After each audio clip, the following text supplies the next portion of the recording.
Quijote de la Mancha, de Miguel de Cervantes Saavedra.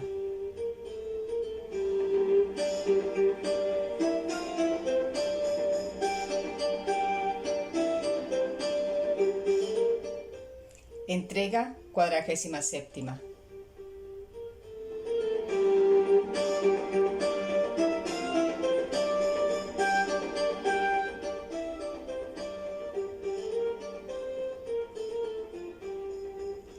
Capítulo 18. De lo que sucedió a Don Quijote en el castillo o casa del caballero de Verde Gabán, con otras cosas extravagantes. Halló Don Quijote ser la casa de don Diego de Miranda ancha como la aldea, las armas, empero, aunque de piedra tocada, encima de la puerta de la calle, la bodega en el patio, la cueva en el portal, y muchas tinajas a la redonda que, por ser del Toboso, le renovaron las memorias de su encantada y transformada Dulcinea. Y suspirando, y sin mirar lo que decía, ni delante de quien estaba, dijo: «Oh, dulces prendas que mi mal halladas, dulces y alegres cuando Dios quería. Oh, toboescas tinajas, que me habéis traído a la memoria la dulce prenda de mi mayor amargura». Oyóle decir esto el estudiante poeta, hijo de don Diego, que con su madre había salido a recibirle, y madre e hijo quedaron suspensos de ver la extraña figura de don Quijote, el cual, apeándose Rocinante, fue con mucha cortesía a pedirle las manos para besárselas, y don Diego dijo: «Recibid, señora, con vuestro solícito agrado, al señor Don Quijote de la Mancha, que es el que tenéis delante. Adelante, caballero, y el más valiente y el más discreto que tiene el mundo». La señora, que doña Cristina se llamaba, le recibió con de mucho amor y de mucha cortesía, y Don Quijote se le ofreció con asaz de discretas y comedidas razones. Casi los mismos comedimentos pasó con el estudiante, que, en oyéndole hablar Don Quijote, le tuvo por discreto y agudo. Aquí pinta el autor todas las circunstancias de la casa de don Diego, pintándonos en ella lo que contiene una casa de un caballero labrador y rico. Pero el traductor de esta historia le pareció pasar estas y otras semejantes menudencias en silencio, porque no venía bien con el propósito principal de la historia, la cual más tiene su fuerza en la verdad que en las frías digresiones. Entraron a don Quijote en una sala, desarmóle Sancho, quedó en balones y en jubón de camuza, cuando, bisunto con la mugre de las armas, el cuello era balona o lo estudiantil, sin almidón y sin randas. Los boceguines eran datilados y encerados los zapatos. Ciñóle su buena espada, que pendía de un tailí de lobos marinos, que, en opinión que muchos años fue enfermo de los riñones, cubrióse un herruelo de buen paño pardo, pero antes todo con 5 caldeos o 6 de agua, que en la cantidad de los caldeos hay algunas diferencias, se lavó la cabeza y el rostro, y todavía se quedó el agua de color de suero, merced a la golosina de Sancho y a la compra de sus negros requesones, que tan blanco pusieron a su amo. Con los referidos atavíos y con gentil donaire y gallardía, salió don Quijote a otra sala, donde el estudiante le estaba esperando para entretenerle en tanto que las mesas se ponían, que, por la venida de tan noble huésped, quería la señora doña Cristina mostrar que sabía y podía regalar a los de su casa lo que quisiesen al llegar. En tanto que don Quijote se estuvo desarmado, tuvo lugar don Lorenzo, que así se llamaba el hijo de don Diego, de decir a su padre: «¿Quién diremos, señor, que es este caballero que vuestra merced nos ha traído a casa? Que el nombre, la figura y el decir que es caballero andante, a mí y a mi madre nos tiene suspensos». «No se te lo diga, hijo», respondió don Diego, «solo te sabré decir que le he visto hacer cosas del mayor loco del mundo y decir razones tan discretas que borran y deshacen sus hechos. Háblale tú y toma el pulso a lo que sabe, y pues eres discreto, juzga de tu discreción y tontería lo que más puesto en razón estuviese. Aunque, para decir verdad, antes le tengo por loco que por cuerdo». Con esto se fue don Lorenzo a entretener a don Quijote, como queda dicho, y entre otras pláticas que los dos pasaron, dijo don Quijote a don Lorenzo.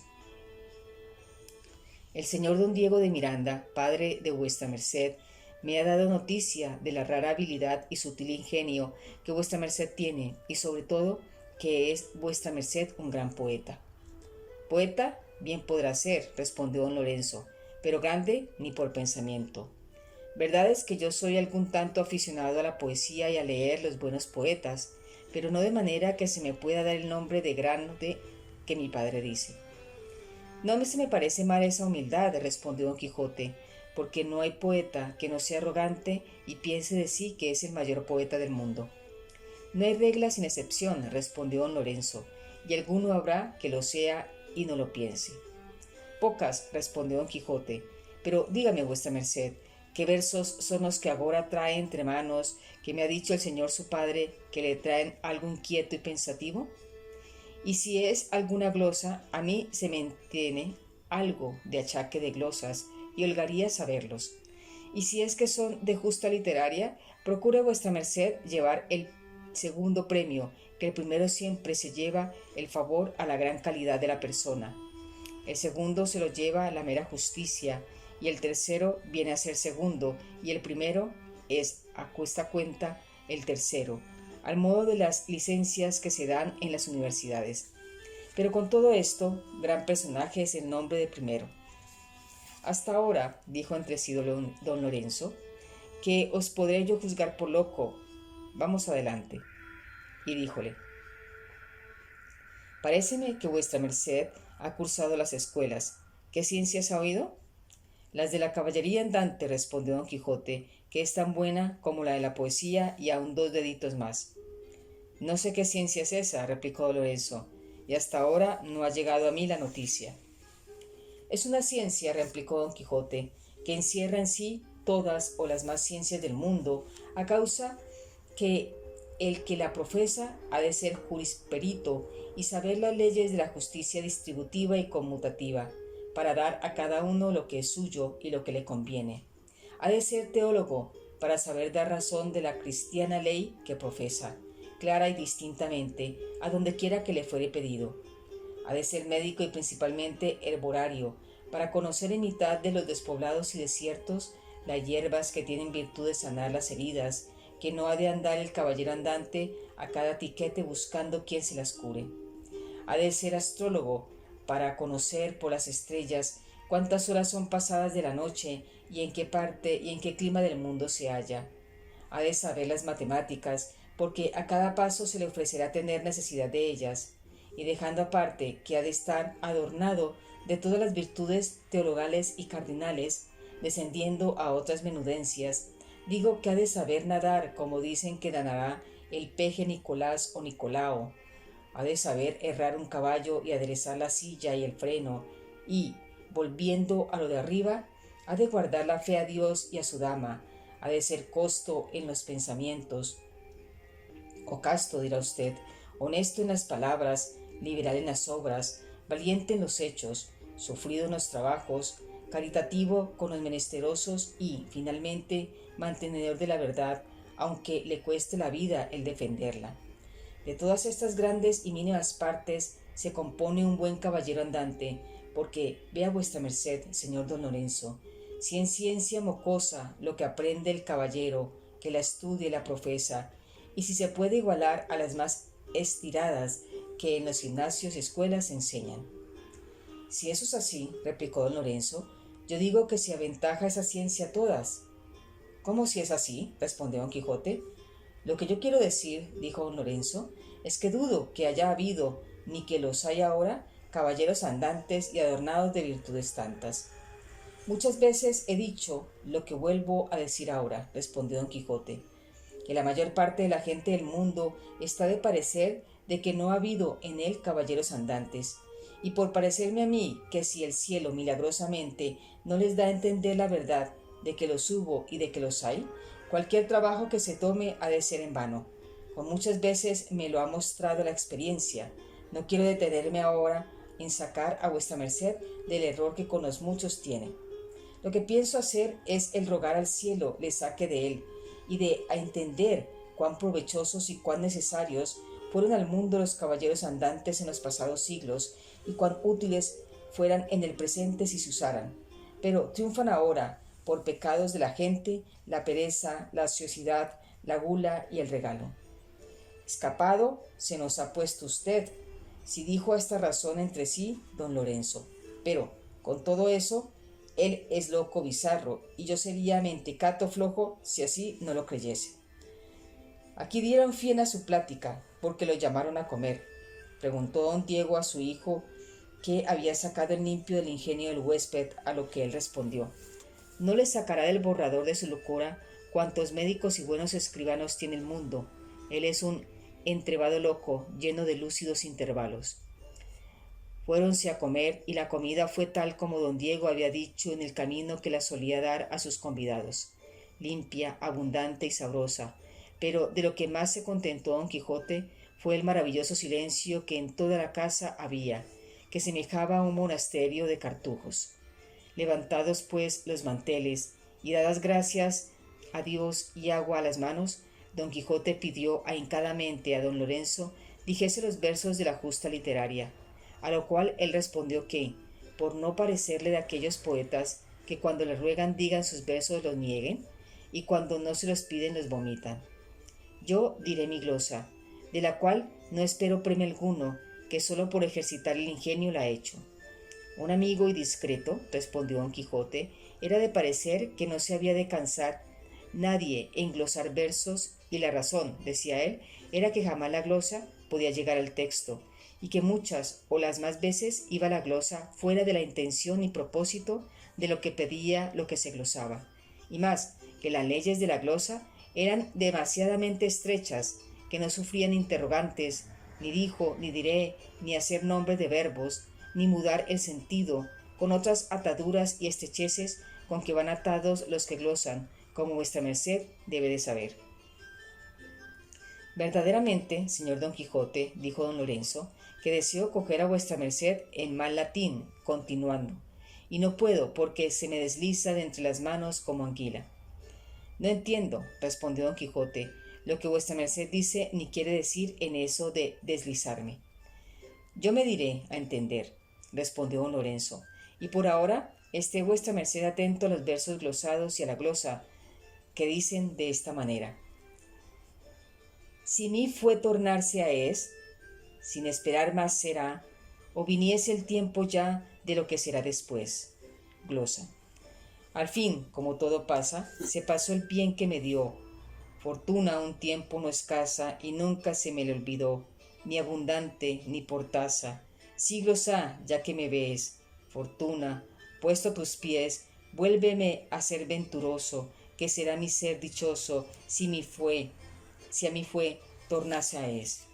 No quiero otro gusto o gloria, otra palma o vencimiento, otro triunfo, otra victoria, sino volver al contento, que es pesar en mi memoria, y tú me vuelves allá, fortuna, templado está todo el rigor de mi fuego, y más si este vienes luego, sin esperar más será. Cosas imposibles pido, pues volver el tiempo a ser, después que una vez ha sido, no hay en la tierra poder que a tanto se haya entendido, corre el tiempo, vuela ya, ligero, y no volverá, y erraría el que pidiese, o que el tiempo ya se fuese, o volviese el tiempo ya. Vivo en perpleja vida, ya esperando, ya temiendo, es muerte muy conocida, y es mucho mejor muriendo. Buscar al dolor salida, a mí me fuera interés acabar, mas no lo es, pues con discurso mejor me da la vida el temor de lo que será después. En acabando de decir su glosa don Lorenzo, se levantó en pie don Quijote y, en voz levantada, que parecía grito, haciendo con su mano la derecha de don Lorenzo, dijo: viven los cielos donde más alto están, mancebo generoso, que sois el mejor poeta del orbe, y que merecéis estar laureado, no por Chipre ni por Gaeta, como dijo un poeta, que Dios perdone, sino por las academias de Atenas, si hoy vivieren, y por las que hoy viven de París, Bolonia y Salamanca. Plega al cielo que los jueces que os quitasen el premio primero, Febo los aseate, y las musas jamás atreviesen los umbrales de sus casas. Decidme, señor, si soy servido algunos versos mayores, que quiero tomar de todo en todo el pulso a vuestro admirable ingenio. ¿No es bueno que dicen que se holgó don Lorenzo de verse alabar de don Quijote, aunque le tenía por loco? Oh, fuerza de la adulación, ¿a cuánto te entiendes? ¿Y cuán dilatados límites son los de tu jurisdicción agradable? Esta verdad acreditó don Lorenzo, pues concedió con la demanda y deseo de don Quijote, diciéndole este soneto a la fábula o historia de Píndaro y Tisbe. Soneto. El muro rompe la doncella hermosa, que de Pímbaro abrió el gallardo pecho. Parte el amor de Chipre y va derecho a ver la quiebra estrecha y prodigiosa. Habla el silencio allí, porque no osa la voz entrar por tan estrecho. Las almas sí, que amor suele de hecho facilitar la más difícil cosa. Salió el deseo de compras y el paso de la imprudente virgen solicita por su gusto su muerte. Ved qué historia, que entre ambos en un punto, oh extraño caso, los mata, los encubre y resucita una espada, un sepulcro, una memoria. Bendito sea Dios, dijo don Quijote, habiendo oído el soneto a don Lorenzo, que entre los infinitos poetas consumidos que hay, he visto un consumado poeta, como lo es vuestra merced, señor mío, que así me lo ha de entender el artificio de este soneto.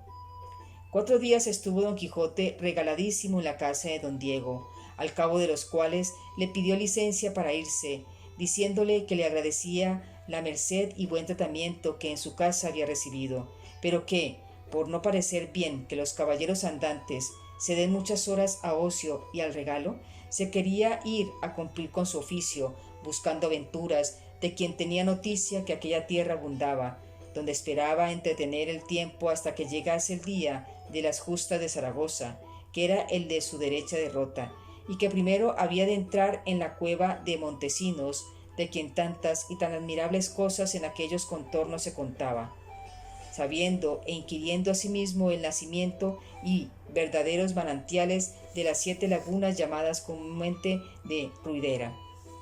Don Diego y su hijo le alabaron su honrosa determinación y le dijeron que tomase de su casa y de su hacienda todo lo que en grado le viniese, que le servirían con la voluntad posible, que a ello les obligara el valor de su persona y la honrosa profesión suya.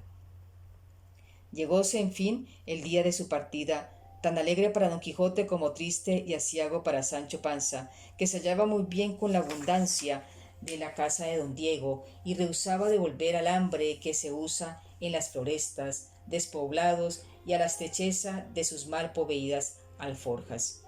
Con todo esto, la llenó y colmó de lo más necesario que le pareció, y al despedirse dijo don Quijote a don Lorenzo: no sé si he dicho a vuestra merced otra vez, si lo he dicho, lo vuelvo a decir, que cuando vuestra merced quisiere ahorrar caminos y trabajos para llegar a la inacible cumbre del templo de la fama, no tiene que hacer otra cosa sino dejar a una parte la senda de la poesía algo estrecha y tomar la estrechísima de la andante caballería, bastante para hacerle emperador en Daca de las Pajas. Con estas razones acabó don Quijote de cerrar el proceso de su locura, y más con las que añadió diciendo: sabe Dios si quisiera llevar conmigo al señor de Lorenzo para enseñarle cómo se han de perdonar los sujetos, y supeditar y acoquear los soberbios, virtudes anejas a la profesión que yo profeso. Pero, pues no lo pide su poca edad, ni lo querrían consentir sus loables ejercicios, solo me contento con advertirle a vuestra merced que, siendo poeta, podrá ser famoso si se guía más por el parecer ajeno que por el propio, porque no hay padre ni madre a quien sus hijos le parezcan feos, y en los que lo son del entendimiento corre más este engaño. De nuevo se admiraron padre e hijo de las entretenidas razones de don Quijote, ya discretas y ya disparatadas, y del tema y tesón que llevaba de acudir de todo en todo a la busca de sus desventuradas aventuras, que las tenía por fin y blanco de sus deseos. Retiráronse los ofrecimientos y acomedimientos, y con la buena licencia de la señora del castillo, don Quijote y Sancho, sobre Rocinante y el rucio, se partieron.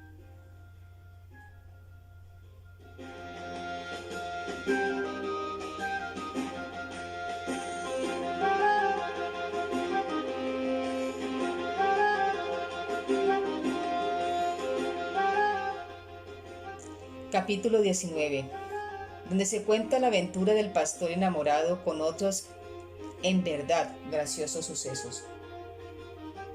Poco trecho se había alongado don Quijote del lugar de don Diego, cuando encontró con dos como clérigos o como estudiantes y con dos labradores que sobre 4 bestias asnales venían caballeros. El uno de los estudiantes traía, como en portamenteo, en un lienzo de ocasí, verde envuelto al parecer, un poco de grana blanca y 2 pares de medias de cordele. El otro no traía otra cosa que 2 espadas negras de esgrima, nuevas y con sus zapatillas. Los labradores traían otras cosas que daban indicio y señal que venían de alguna villa grande, donde las habían comprado y las llevaban a su aldea. Y así, estudiantes como labradores cayeron en la misma admiración en que caían todos aquellos que a la vez primera veían a don Quijote, y morían por saber qué hombre fuese aquel tan fuera del uso de los otros hombres. Saludóles don Quijote, y después de saber el camino que llevaban, y que eran el mismo que él hacía, les ofreció su compañía y les pidió detuviesen el paso, porque caminaban más sus pollinas que su caballo. Y para obligarlos, en breves razones les dijo quién era, y su oficio y profesión, que era el caballero andante que iba a buscar las aventuras por todas las partes del mundo. Díjoles que se llamaba de nombre propio Don Quijote de la Mancha y por el apelativo el Caballero de los Leones. Todo esto para los labradores era hablarles en griego o en jerigonza, pero no para los estudiantes, que luego entendieron la flaqueza del cerebro de Don Quijote, pero con todo eso le miraban con admiración y con respeto, y uno de ellos le dijo: «Si vuestra merced, señor caballero, no lleva camino determinado, como no le suelen llevar los que buscan las aventuras, vuestra merced se venga con nosotros, verá una de las mejores bodas y más ricas que hasta el día de hoy se habrán celebrado en La Mancha, ni en otras manchas lenguas a la redonda». Preguntóle don Quijote si era de algún príncipe que así se las ponderaba. «No son», respondió el estudiante, «sino de un labrador y una labradora, él el más rico de toda esta tierra, y ella la más hermosa que han visto los hombres. El aparato con que se han de hacer es extraordinario y nuevo, porque se han de celebrar en un prado que está junto al pueblo de la novia, a quien por excelencia llaman Quitería la Hermosa, y el desposado se llama Camacho el Rico, ella de edad de 18 años y él de 22, ambos par en uno, aunque algunos curiosos que tienen en la memoria los linajes de todo el mundo quieren decir que el de la hermosa Quiteria se aventaja al de Camacho, pero ya no se mira esto, que las riquezas son poderosas de soldar muchas quiebras. En efecto, el tal Camacho es liberal y hacele antojado de enramar y cubrir todo el prado por arriba, de tal suerte que el sol se ha de ver en trabajo si quiere entrar a visitar las hierbas verdes de que está cubierto el suelo. Tiene asimismo malheridas danzas, así de espadas como de cascabel menudo, que han en su pueblo quien lo repique y sacuda por extremo. De zapateadores no digo nada, que es un juicio los que tienen muñidos, pero ninguna de las cosas referidas, ni otras muchas que he dejado de referir, ha de hacer más memorable estas bodas, sino las que imagino que hará en ellas el despecho Basilio. En este Basilio, un zagal vecino del mismo lugar de Quiteria, el cual tenía su casa pared y medio de la de los padres de Quiteria, de donde tomó ocasión el amor de renovar al mundo los ya olvidados amores de Píramo y Tisbe, porque Basilio se enamoró de Quiteria desde sus tiernos y primeros años, y ella fue correspondiendo a su deseo con 1000 honestos favores, tanto que se contaban por entretenimiento en el pueblo los amorosos de los niños Basilio y Quiteria. Fue creciendo la edad y acordó el padre de Quiteria de estorbar a Basilio la ordinaria entrada en su casa que él tenía, y, por quitarse de andar receloso y lleno de sospechas, ordenó de casar a su hija con el rico Camacho, no pareciéndole ser bien casarla con Basilio, que no tenía tantos bienes de fortuna como de naturaleza. Pues iba a decir las verdades sin envidia, él es el más ágil mancebo que conocemos, gran tirador de barra, luchador extremado y gran jugador de pelota. Corre como un gamo, salta más que una cabra y birla a los bolos como por encantamiento. Canta como una calandria y toca una guitarra que le hace hablar y sobre todo juega una espada como el más pintado. Por esa sola gracia, dijo a esta razón don Quijote, merecía ese mancebo no solo casarse con la hermosa Quiteria, sino con la misma reina Ginebra, si fuera hoy viva, a pesar de Lanzarote y de todos aquellos que estorbarlo quisieran. A mi mujer con eso, dijo Sancho Panza, que hasta entonces había ido callando y escuchando, la cual no quiere sino que cada uno case con su igual, ateniéndose al refrán que dice, cada oveja con su pareja. Lo que yo quisiera es que ese buen Basilio, que ya me le voy aficionando, se casara con esa señora Quiteria, que buen siglo hayan y buen pozo. Iba a decir al revés, los que estorban que se casen, los que bien se quieren. Si todos los que bien se quieren se hubieren de casar, dijo don Quijote, quitaríase la elección y jurisdicción a los padres de casar sus hijos con quien y cuando deben. Y si a la voluntad de las hijas quedase escoger los maridos, tal habría que escogiese al criado de su padre y al tal que vio pasar por la calle y a su parecer bizarro y entontado, aunque fuese un desbaratado espadachín, que el amor y la afición con facilidad ciegan los ojos del entendimiento, tan necesarios para escoger estado, y el del matrimonio está muy a peligro de errarse, y es menester gran tiento y particular favor del cielo para acertarle. Quiere hacer uno un viaje largo y si es prudente, antes de ponerse en camino, busca alguna compañía segura y apacible con quien acompañarse. Pues, ¿por qué no hará lo mismo el que ha de caminar toda la vida hasta el paradero de su muerte, y más si la compañía le ha de acompañar en la cama, en la mesa y en todas las partes, como es la de la mujer con el marido? La de la propia mujer no es mercadería que una vez comprada se vuelve, o se trueca o cambia, porque es accidente inseparable, que dura lo que dura la vida. Es un lazo que ni una vez le echáis al cuello se vuelve en el nudo gordiano, que si no le corta la guadaña de la muerte no hay desatarle.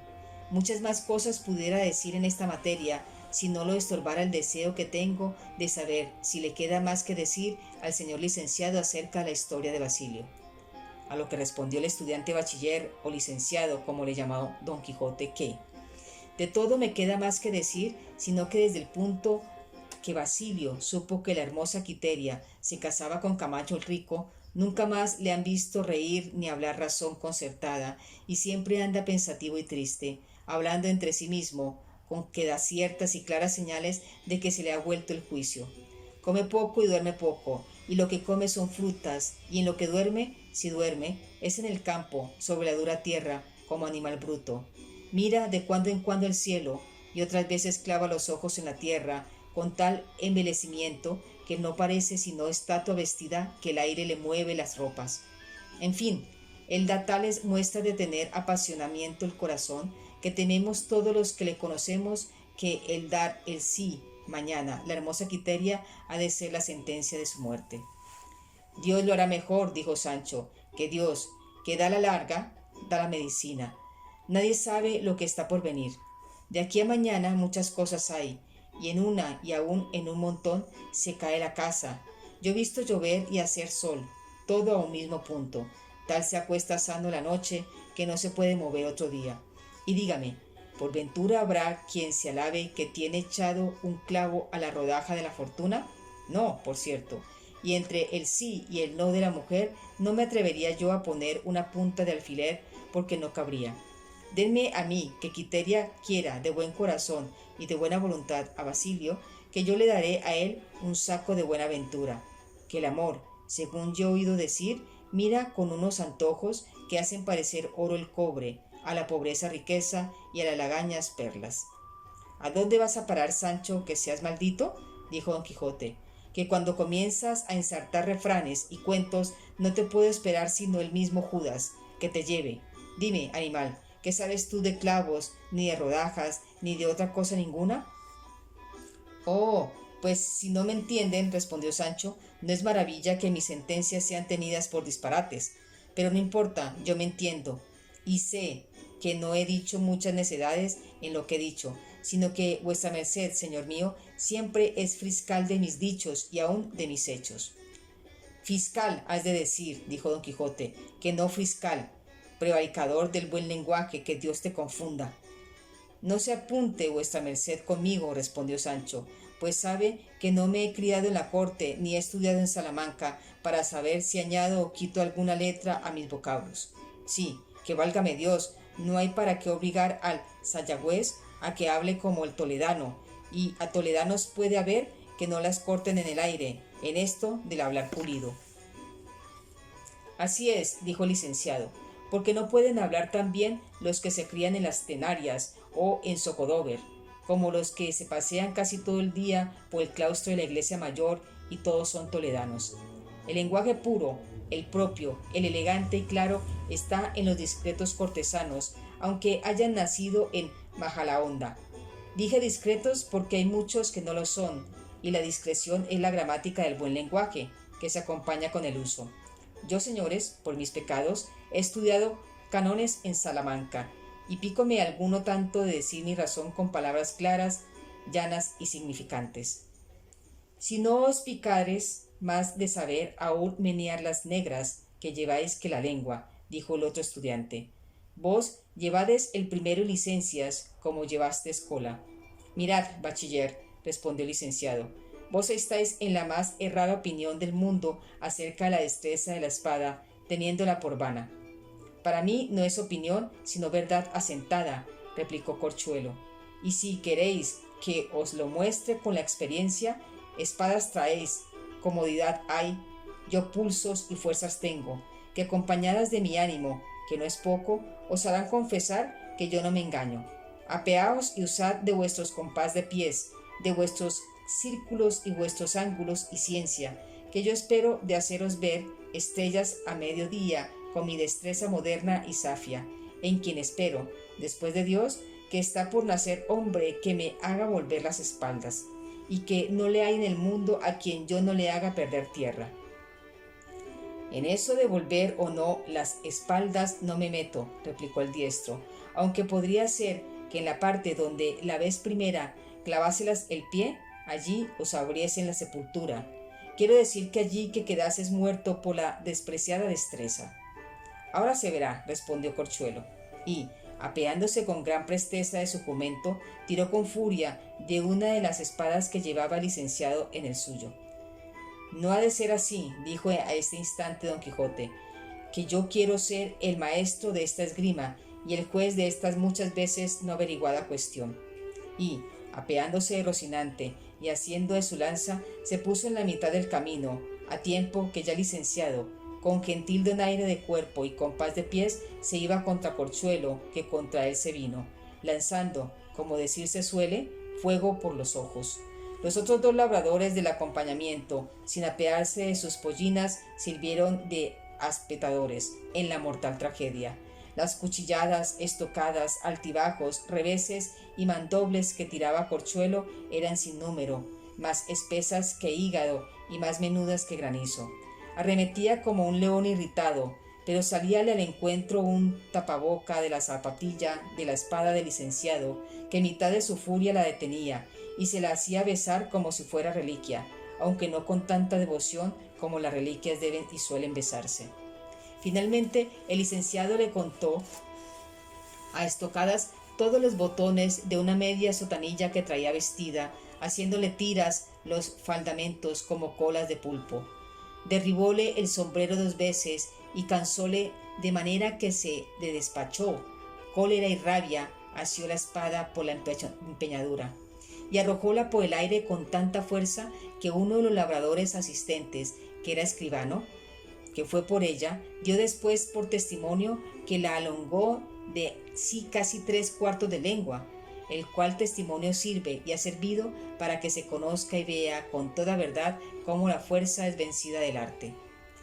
Sentóse cansado Corchuelo, y llegándose a él Sancho le dijo: «Mía fe, señor bachiller, si vuestra merced toma mi consejo, de aquí adelante no ha de desafiar a nadie a esgrimir, sino a luchar o a tirar la barra, pues tiene edad y fuerzas para ello, que de estos a quien llama diestros he oído decir que meten una punta de una espada en el ojo de una aguja. Yo me contento, respondió Corchuelo, de haber caído de mi burra y de que me hayan mostrado la experiencia, la verdad, de quien tan lejos estaba.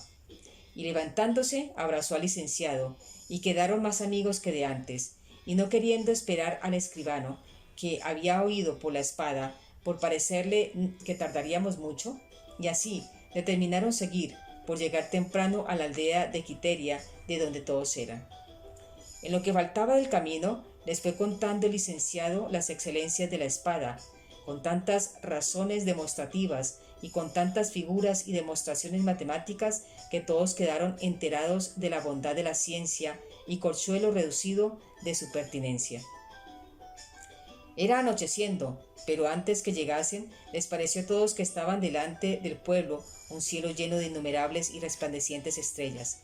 Oyeron, asimismo, confusos y suaves sonidos de diversos instrumentos, como de flautas, tamborinos, salterios, albogues, panderos y sonajas, y cuando llegaron cerca vieron que los árboles de una entramada, que a mano habían puesto a la entrada del pueblo, estaban todos llenos de luminarias, a quien no ofendía el viento, que entonces no soplaba sino tan manso que no tenía fuerza para mover las hojas de los árboles. Los músicos eran los regocijadores de la boda, que en diversas cuadrillas por aquel agradable sitio andaban, unos bailando y otros cantando, y otros tocando la diversidad de los referidos instrumentos. En efecto, no parecía sino que por todo aquel prado andaba corriendo la alegría y saltando el contento. Otros muchos andaban ocupados en levantar andamios, de donde con comodidad pudiesen ver otro día las representaciones y danzas que se habían de hacer en aquel lugar, dedicados para solemnizar las bodas del rico Camacho y las exequias de Basilio. No quiso entrar en el lugar Don Quijote, aunque se lo pidieron así el labrador como el bachiller, pero él dio por disculpa, bastantísima a su parecer, ser costumbre de los caballeros andantes dormir por los campos y florestas antes que en los poblados, aunque fuese debajo de dorados techos, y con estos se desvió un poco del camino, bien contra la voluntad de Sancho, viniéndosele a la memoria el buen alojamiento que había tenido en el castillo o casa de don Diego.